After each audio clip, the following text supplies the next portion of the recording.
Rukaiyah, tell me, how are you feeling going into May 28th? I am so excited. I'm ready for the city to engage again, to have a chance to gather, to talk about big ideas, to be audacious. I'm very excited. So am I right, this is going to be your second TED Talk? What drew you back in? My second TED Talk, my first one was 10 years ago, and the first experience is so stressful.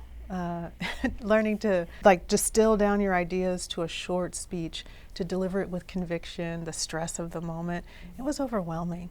And when I look back on my first TED Talk, I thought, I think I could do better. And about 5 years ago, I thought, I'm about ready. And it's taken that amount of time to find the right opportunity. The first talk was Mount Hood TEDx. This one is Portland. This is the big one. It's going to be the biggest indoor TEDx in the world. No pressure. I did not know that. I didn't know it. Well, that's good. I was moving forward with no knowledge of how big it would be.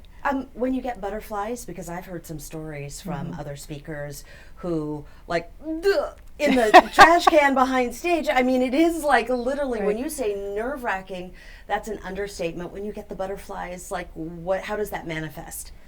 I love the butterflies. I seek out the butterflies. I work in finance, right? There's always stress and uncertainty and the moment. So I actually really like that moment of stress, of having to step into the light and deliver ideas. So I thrive with it. I don't actually shy away from it. So I don't think I'll be vomiting. Will I feel a little sweaty and clammy? Yeah. Will I be worried up till the moment? Yeah. But I think in the moment, I live for it. So I want a little bit of background, because Rukaiyah Adams is not a household name, but what you do affects a lot of Oregon households. Right. Can you connect the dots for us and explain how your job impacts us here in Oregon? Sure. My job is very simple. I make money from money for everyday people. So I think of myself as Robin Hood. So I go out, I do math, I make investments, and the profits that we make at Meyer Memorial Trust go out into the community in the form of grants and support of school organizations, fraternal organizations, the environment, leadership organizations. So we share the wealth that I generate with the community. In some of my board seats, I also impact a lot of people in chairing the Oregon Investment Council for a number of years. That's $100 billion managed for the state of Oregon, and there are 300,000 PERS participants who benefit from competent management. So I touch them. They don't know who I am, but when they receive those PERS returns or their PERS checks, then they're real people back there working on it. With Meyer, how much do you watch over and invest? Meyer's endowment fluctuates, but it wiggles up to $1.2 billion, down to about $1 billion. So year over year, we grant out 50 or so million, and we have about 100 million of investments in the local economy. So you live here, you grew up here, you recreate here. Yeah. I know you're a runner. When you're out and about in the city, what do you think about when you go, various places? What's on your mind? Yeah, well, the last 2 years have been really amazing, and it takes me back to the original Occupy movement. When I was running the investment practice at the Standard, I would walk through the Occupy encampments early in the morning as I went to my desk at 6 a.m. And because I don't look like the man, I often could wander in and out of the encampments and really listen to what the young activists were saying. And at that time, I was open to their point of view. Now, none of them knew at the time I was managing a $6 billion investment fund, but I was sitting there listening, thinking deeply about the role that investors play in generating, unaffordable housing, in creating cities that extract wealth from people and diminish community good. So I was thinking deeply about that, and that took me 3 or 4 years to reflect their activism in our portfolio. Fast forward to 2020, as the social justice movements started to take place, I have been in the crowds and listening to the protesters, thinking about how the concepts of Black Lives Matter or Me Too might be reflected in our portfolio. Do we commit anti-Asian bias or violence with money? And so it's taken me a while to think about how we can move from listening to activists to action, and how we allocate capital to drive more equity. So as I look around the city, I'm thinking deeply about how our form, not just services, our form reflects equity, right? How streetlights illuminate brown skin at night. Do they actually make our skin visible, or does the blue spectrum turn our skin darker? I think about pathways of children making their way to school on foot. How can we make that safer for all kids throughout the city? I think about the ways that we express love to each other in such stressful moments, right? Looking at the way that trees are planted in certain parts of the city, or the urban heat index is quite different across the city. So I'm looking at the ways that our ideals are reflected in the built form, or our ideals are reflected in our capital markets. So I'm one of those people who will be the catalyst to take the ideas from words into structures or institutions. So many things come to mind when I listen to you speak. The first is, are you a unicorn in the finance world? I mean, do you find many other people, your colleagues, who are pondering the same things? I think so. It's been interesting to me to hear people say that investors are primarily interested in money, because money is not, when you get to $1 billion, what you're managing isn't money, it's energy, right? I say that something is money if you can imagine it piled on a dining room table. You can imagine $100 or even 100,000 single dollar bills, but when you get to 10 million, it's hard to conceive of what it is. And it goes from being money to being something else. And so I think of myself as trying to focus energy on what matters, rather than investing money for personal gain or for institutional gain. But I find that I have lots of peers who are thinking about this. They may not articulate their concerns using the same language, but they're definitely thinking deeply about it. And we also think about investing as purely financial, but it's not. Every time we immunize a child, that's an investment in the future, right? Those people go on to be healthy, productive, economically productive adults who support our Social Security system, who support our national defense. Every time we teach a child to read, that's a massive financial investment. It's probably our highest yielding financial investment, a shot or a day of teaching. So I think of investing more broadly than just financial investing. And I think about wealth more broadly than just financial wealth. I've heard you talk about wealth and being able to speak of it in racialized terms. Can you say more? Sure. We know that the net family wealth in the United States is quite disparate, right? The average family wealth of an African American family on the upper end is $1,500. For most families, it's near zero. And we know that for white families, it's quite different. It's a much larger number. And so as we talk about wealth, we have to be frank about the differences in the range in financial wealth and how policies and decisions and institutions impact that. Because if we're not frank about it, then we can't solve some of the intractable issues caused by the absence of wealth in communities, right? That wealth supports school systems, that wealth deals with deferred maintenance in homes, that wealth enables people to buy a home. So I just feel like we have to get comfortable talking about the real variations in wealth, or else we can't get to some of the solutions. Now again, thinking about wealth broadly, I don't mean just financial wealth. I mean, the cry, "Stop killing us," is a wealth statement. It's saying public safety is a form of wealth. Being comfortable in your own neighborhood and not having to live with fear is health, right? And so all of these statements that we think of as social statements are in fact expressions of a broader spectrum of wealth. If you're comfortable, I would love for you to share some stories, because I'm certain that you have many, many of them. But my words, I feel like you're a bit of an instigator in the boardroom in the best possible way, right? You have a different life experience than many of the people, the older white men that you're dealing with, who are just dominant in high finance when you're talking about billionaires. How are you received as a woman of color, a powerful woman in a position of prestige and power? Well, I'll tell you, I feel like the intersection of being both a woman and of color present different challenges that have presented different challenges at different points in my life. I think the of color part was a big challenge in getting into the industry and starting to move up. I have found that as you move into the executive suite, the color piece kind of fades off a little bit, and gender roles start to rise as being a bit of a challenge, a bit more of a challenge. But I have found once you make it to the C-suite, and you're smart, and you're in the right place, some of those traditional barriers fall. And by being in the right place, I would say that I've learned to be in places that are highly competitive. They just don't have time to discriminate, right? And places that are in industries that are evolving.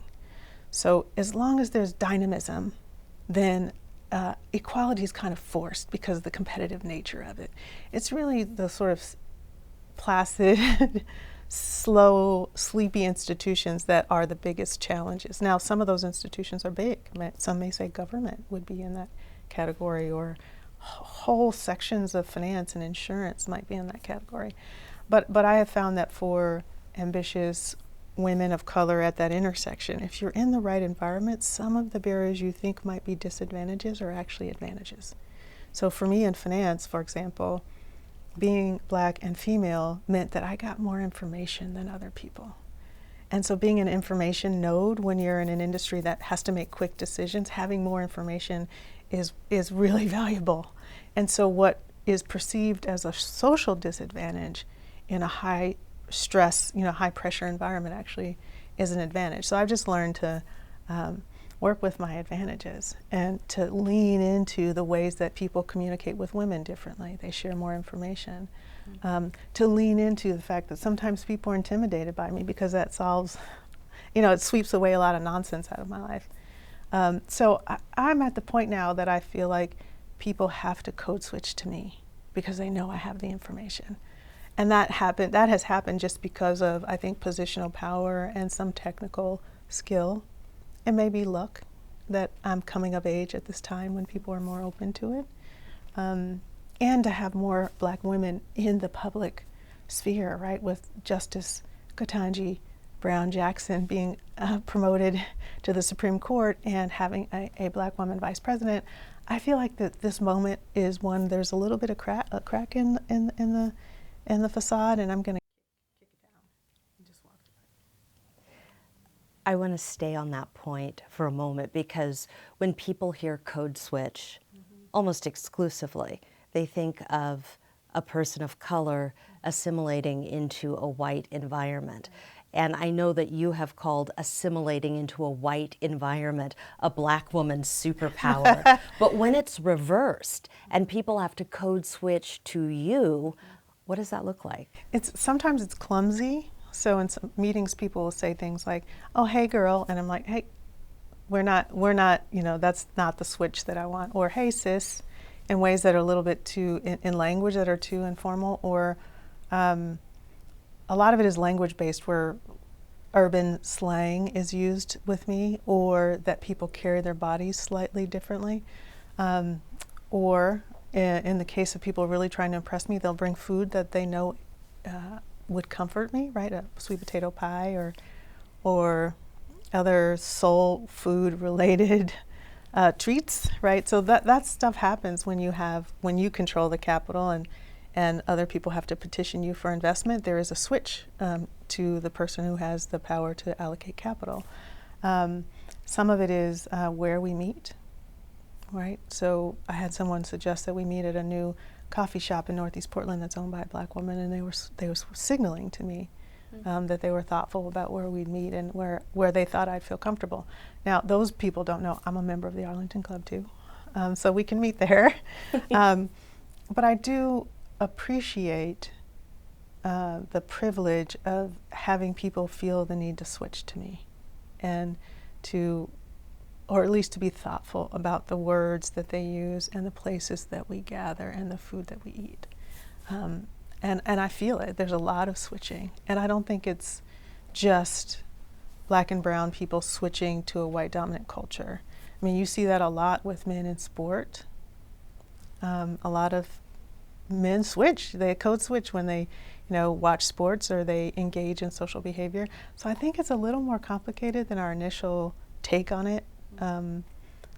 is, but it feels to me like it's an expression of respect. And when someone crosses a boundary, I just let them know that, no, you probably shouldn't call me sis, or no, I will not marinate on that idea. We'll think about it and talk about it later. But I do appreciate when people are trying to show respect. I appreciate it. Let's talk a little bit about Portland and some other things that are happening right now, and I think on a lot of hearts and minds. We have been through it. Yeah. Homeless crisis, COVID, record gun violence, just off the charts. People are scared. They're angry. Yeah. I mean, there are so many different emotions around those really difficult subjects. They're not hopeful. But that does not describe you. No. Can you tell me why that is? How you're on the other side of that perspective? What gives you hope? Oh, I have so much hope. I have learned to be careful with my language, so I'm going to try to be very careful here. I have hope with all generations, but in particular, the Gen Z and younger people are caring for each other in a way that Americans never had to care for each other. Generations before, I'd say Gen X, lived in a country where there was unlimited abundance, right? We could consume as much as we wanted. We could live alone in a 4,000 square foot house and drive our cars around alone. And there really was no consequence for that growth in consumption. Well, this new generation, because they've hit constraints with wealth and with climate and with debt and all these other constraints, this group of Americans, they're working together, thinking deeply about the common good, not just their individual good. And so I'm really inspired by that. And I'm also inspired that, like 1919 and 1920, the young people who were pulled out of school during the Spanish flu, what happened was a massive innovation period that followed, because during that time, away from the traditional classroom, they were taking what they learned in chemistry or physics and tinkering with trucks or tinkering with science kits. That was 1919. In 2020, there are kids who are taking what they're learning from video games or math programs and applying it to their garden in the backyard, or to, I saw a kid learning geometry and applying it to the soccer pitch in real time. So I think what will happen is these young minds will break through some of the silos of learning and begin to apply these concepts of science and math sooner than the ones of us who went through a more traditional path. So I'm excited for young people. But I'm also excited for the generations that are Gen X and older, because we understand the assignment now. I think we understand how serious climate change will be, and that we really need to make changes in personal behavior and policy. And I'm excited that the baby boomers, who hold so much financial wealth, may actually be able to use it for the common good and not just for personal good. So I see all these ways that we're expressing love to each other in services and in the urban form, and I receive that love. I could go on and on about this, Brenda, but in the springtime, the cherry blossoms in inner northeast Portland, in Laurelhurst and Albina and Irvington, those trees were planted by my great-grandmother's generation after World War II to beautify the neighborhood, and also as an expression of sorrow for what happened in Asia at that time, in Japan at that time. And every spring when those trees bloom, it's a love letter to us. It's as if those ladies who died more than a generation ago were saying, hey, love each other. These trees provide shade from the heat in the summer, and they signal to us that new life is coming in the spring. So 100 years ago, they were beginning this conversation with us that we enjoy every spring. I mean, the cherry blossoms on the waterfront, what a gesture. You know how much that meant to people in 2022 to go down and sit under the trees as the blossoms were falling? I'm sure that the people who planted them 70 years ago didn't really conceive of what it would feel like to come out of a global pandemic and be able to sit under a cherry tree on a spring day. Your job as an investor gives you that kind of long view, right? Whether it's in the past, looking at things coming to fruition today, or whether it's investing today and thinking it's going to be 30 years out before you see a return on your investment. not everybody has that long view, though. Yeah. And they look around and think, what can capital do now to make a difference? Do we have to wait that long to see meaningful change in our city that some people worry is just falling apart? Right. I think that's the challenge, balancing the urgency of now, of doing something, with the reality that real transformation takes time, right? And I think that's that arc of the moral universe that we've heard about, that watching people cross the Burnside Bridge and lie on the ground for the same period of time that it took George Floyd to die under the knee of a police officer, that was the city of Portland grabbing that moral arc and bending it our way. And the queasiness we have felt over the last few years, that's us acting collectively, of us expressing emotion collectively, which we rarely do, actually, right? That day on the bridge was an expression of love that, for me, as someone who looks out over 30, 60-year spans, is one that we've seen maybe 5 times in American history, right? So this discomfort we feel right now, we should feel it. That's the arc wobbling in the right direction, and us realizing that there will be no one else who will do it for us, that it'll take soccer moms and bartenders and baristas and construction guys marching across the bridge. It's exciting. I thought that was beautiful, and if that expression was meant to show love, I felt it. Like, as a Black Portlander, I felt it, like, deeply. So I see it. I'm optimistic. Can you talk a little bit more about being a Black Portlander? You come from a long line of strong women. Yes. You grew up here. Say more about how it's influenced the person that you are today. Right. I'm a 4th generation Portlander. We actually have had 7 generations in Portland, so my family's been here for a long time. And the women in my family have always been bossy and and leaders in the community. My grandmother was a leader in the church at Vancouver Avenue First Baptist Church, which is still there, which was a hub of the civil rights movement. Dr. King spoke there. My grandmother was a labor leader in the garment district here. My mom worked at Northwest Natural for almost 40 years. So my family's been here, and the women have been here working and deeply enmeshed in the economy here for a long time. I will say that I have never, and my mother has never, my grandmother has never, my great-grandmother has never seen a massive show of support from Portlanders like we did in 2020 and 2021. So part of why I'm so optimistic is that my family's been here for 7 generations. And for the first time, love was expressed to us by our neighbors. And I'm sorry that it took that event to have that collective expression happen, but it was really inspiring, and it made me think we're headed in the right direction. That was the source of optimism. And I also think people see the disorder in the city and the protests as destroying property and disrupting our lives. They certainly did on the outside. But we haven't had enough time to express the deep fortitude and renewed commitment we have to this place as a result of it. We haven't had time to express it yet. So I think that will come in time.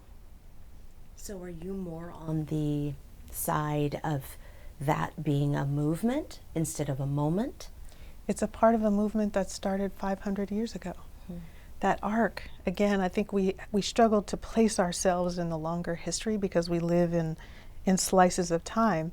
But what happened in 2020 or 2021 was connected with what happened in 1965, and was connected to what happened in 1957 and what happened in 1916. It's the same arc, and we just have to place ourselves in it, as it will be connected to what happens in 2297, right? So we are a part of this deepening of what it means to be America and what it means to be American. We're defining that right now. Brenda, great cities are not made, right? They're not inherited. They're remade every generation. There are new buildings that go up. There are freeways that come down. There are streets that are renamed. There are rivers that are rehabilitated.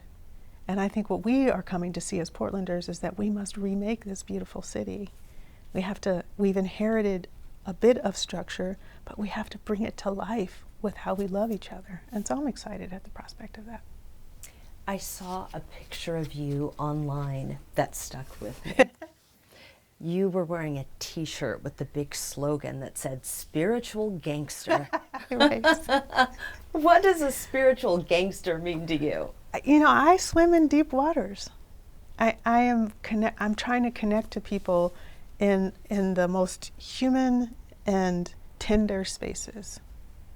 And so that means I have to love hard, right? I have to believe hard. I have to be optimistic hard and not back off of it. And I think that practice of loving hard and being committed to you as a Portlander, that's a spiritual practice, right? It's in Forest Park, it's on Mount Tabor, it's running Airport Way, it's at the intersection of MLK and Killingsworth.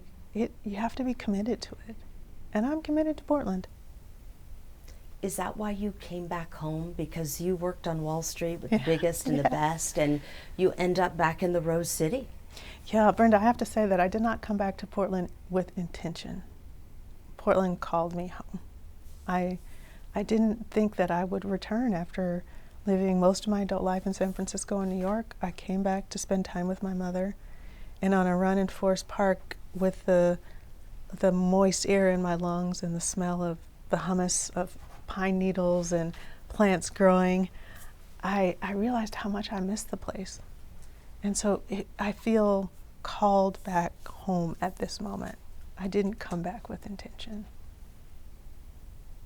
Is this where you'll be forevermore, or is that too much to say or ask for? Well, I certainly will spend my life here. I mean, there may be periods that I'm in other places. Being in investing is a little bit of a challenge because there aren't that many pools of capital here, and I work at the two, I've done the two biggest jobs, two of the biggest jobs in the region. So the question is, can I build something that will be on par with the options that are available on Wall Street or in California?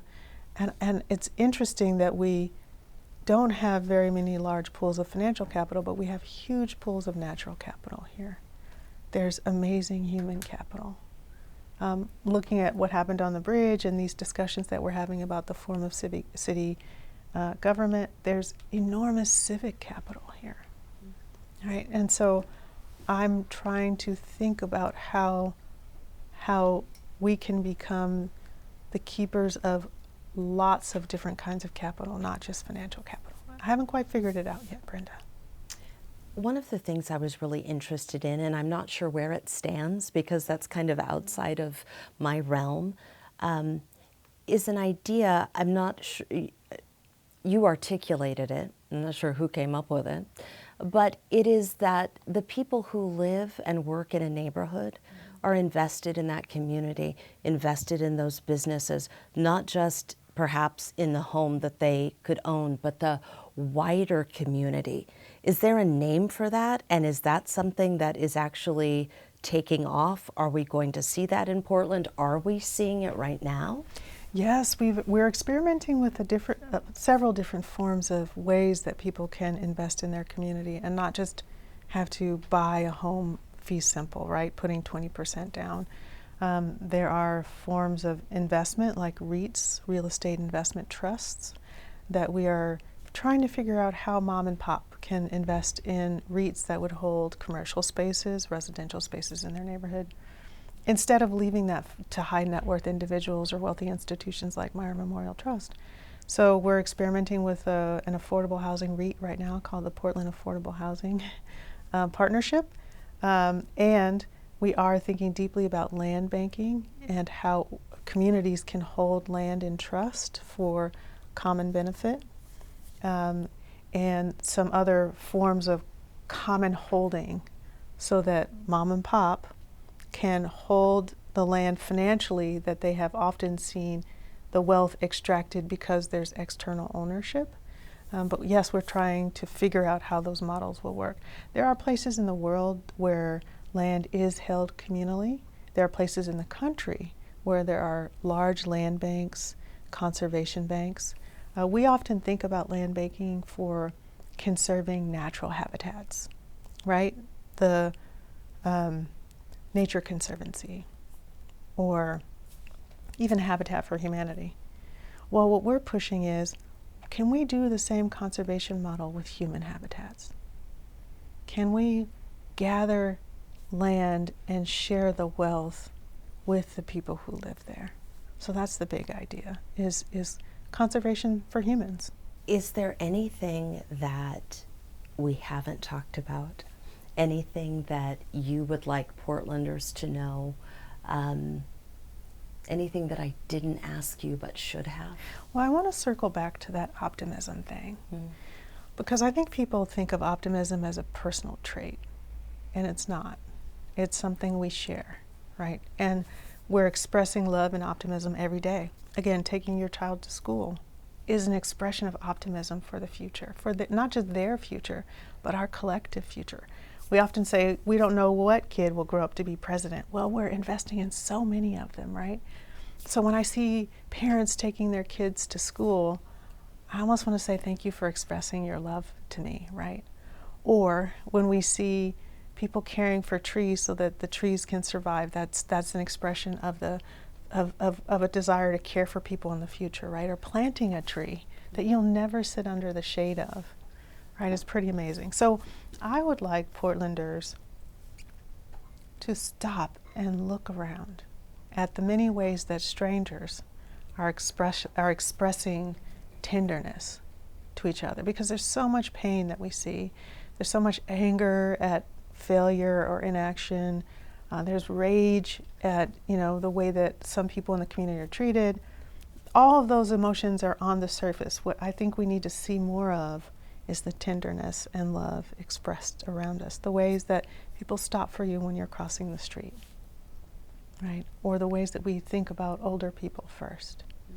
There's all this love around us. So just accept it, recognize it, and accept it. And I'm saying that as a mathematician. That is the negativity bias, isn't it? That we're wired for. Yeah. Right? To survive. Yeah. We look for threats. Yeah. Right? And we tend to focus on the negative. But I've heard people say, and I do believe this as well, I believe that most people are good. Most people want to be good. They want to help. They want to be tender. They want to be loving. It is not always expressed that way, but I think that's a little bit also about what you're touching on, right? Yeah, to be an investor, to make a 20 or 30-year investment is an expression of optimism.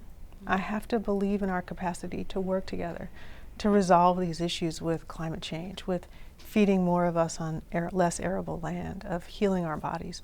I believe we will fix those problems. I'm not just investing my financial capital in that. I'm investing my personal capital in that. I want your kid immunized.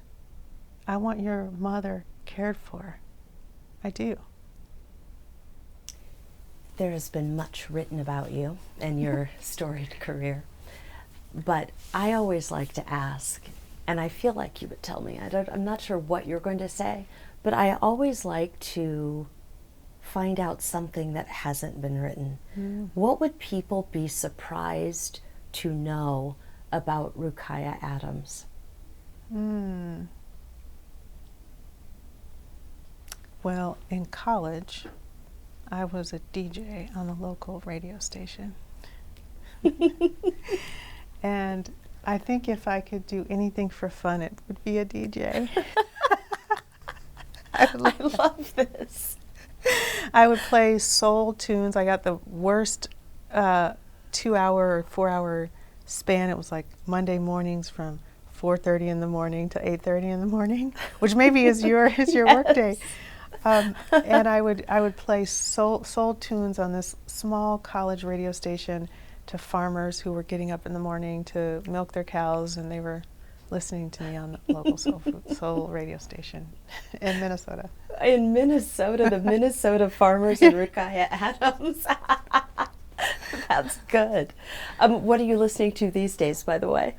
Well, a lot of classical music. I'm really into like trying to find peaceful spaces. So work is so intense with markets being so volatile that if I'm adding sound to my already sensory overload, then it has to be peaceful. So I'm digging deep into classical music, learning more. What about exercise? I know you run. Do you do other things to burn off stress? Oh yeah. Well, for exercising, it's all classic rock. You got to like jack yourself up with some Rolling Stones to get going.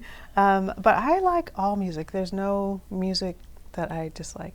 Hard rock, acid rock, kids on a drum set, church music. I love it all. I want you to be a DJ one day. We're going to have you back for that. I just think of investors as kind of hard-nosed, soulless, money-hungry jerks. Yes, yes. Is that just a total stereotype? Do we need to just be educated about that? It is. But you're right in that I think values are expressed differently. And that it's funny how people also say bad things about lawyers, but then they want a tough lawyer when they need one. And the media. Right, and the media, but then you need a good journalist when you want a story to get out.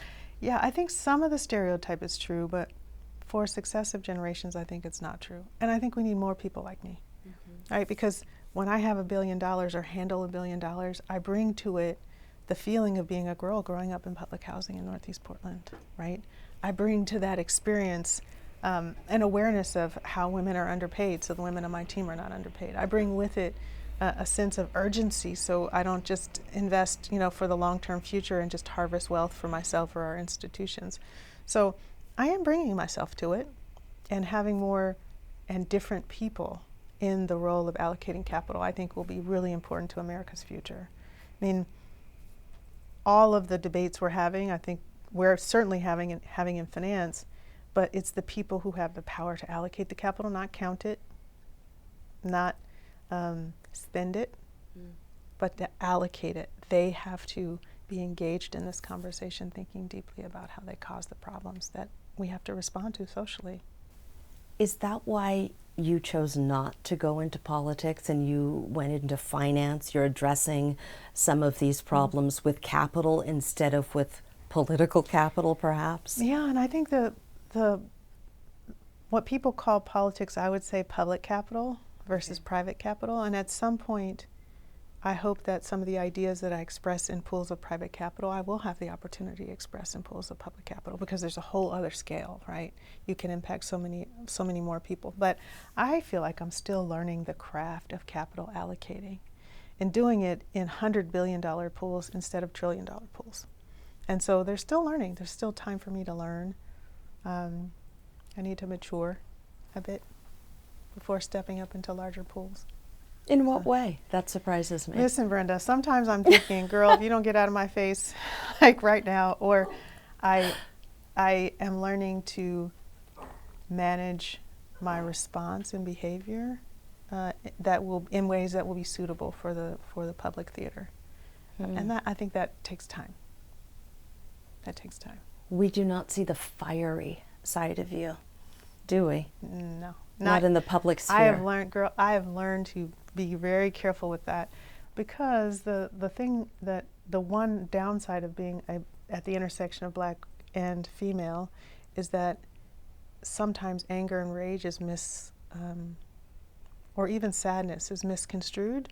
So when I express emotion, I narrate what I'm feeling.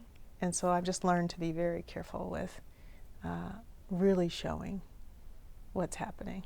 Just because people receive how you feel or behave with their own biases and their own preconceived notions. And so in meetings I've learned, if I express frustration, I don't just bang the table and expect people to deduce frustration from that. I have to say, I'm frustrated with this and these are the reasons why, instead of giving people space to misinterpret my emotions. So anyway, rarely do I just let it rip. And if I do, danger. Oh my God. I think that's a really good point, though. And I do think, angry black woman, angry black man, that emphasis, being emphatic, being direct, sometimes is perceived as anger. Yeah. And it's like, no, that's not the emotion that I'm feeling. Right. I feel like a lot of Black professionals get caught in an emotional triangle where it's either desire, anger, or depression. Like those are the three expressions of emotion that people will bucket you in. You might be feeling frustration or disappointment or fortitude or stick-to-itiveness. But what happens is that gets converted into desire, anger, or sadness. And so I instead of getting caught in that triangle of emotions, I express what I'm feeling to people. I tell them what I'm feeling directly. But it takes time to know what you're feeling. Mm-hmm. So I've just learned to channel that carefully. Mm-hmm. Words of wisdom, that really is. A little bit of space between the action and the reaction. Right. It takes work though, Brenda. And I'd say that constant thoughtfulness about emotion and behavior, the way that you have fuel for that is that you have to see the love. Right? You can't keep processing internally and control without some source of energy. And for me, that source of energy is recognizing the ways that people express love to me, and it's nonverbal, right? So there are all these nonverbal negative things, but there are all these nonverbal positive things. I have to see that in order to process those negative things, okay? And the city is the same way, right? There are all these horrible things we do to each other. We destroy communities and put freeways through them. We destroy communities and put parking lots. We put up lights on the city streets that turn dark brown skin blue, that make us less visible at night. Horrible things. Yet, all these beautiful things that we do. We express our apology or our sadness about what happened with World War II by building the most beautiful Japanese garden in the country. Mm-hmm. Right? My great-grandmother's generation, who lived through Jim Crow, environments and then come to a state where they were excluded from the state, yet they planted the most beautiful trees in the city. So you have to be able to see both, or else managing the intersection becomes hard. How long have you been aware of that dynamic to get you through and to thrive? Mm-hmm. Like, what was that aha moment? Because, or were you just naturally wired that way? What is that inflection point that changed the way you look at things? Yeah, I would say it happened relatively recently. I don't think that this is a temperamental bias. I have chosen to be able to hold competing truths, and that's Black girl magic. That's all it is to see the thing as it is and to love it anyway. To see the country as it is and to love it anyway. To see Portland as it is and to love it anyway. Because that arc, it won't bend itself, right? And that's the magic of being able to hold those things and still have delight. To hold those things and still choose to have children. Or in my case, to pay taxes. Oh my gosh, the kids are way more expensive than the taxes. You made the right decision. I have to.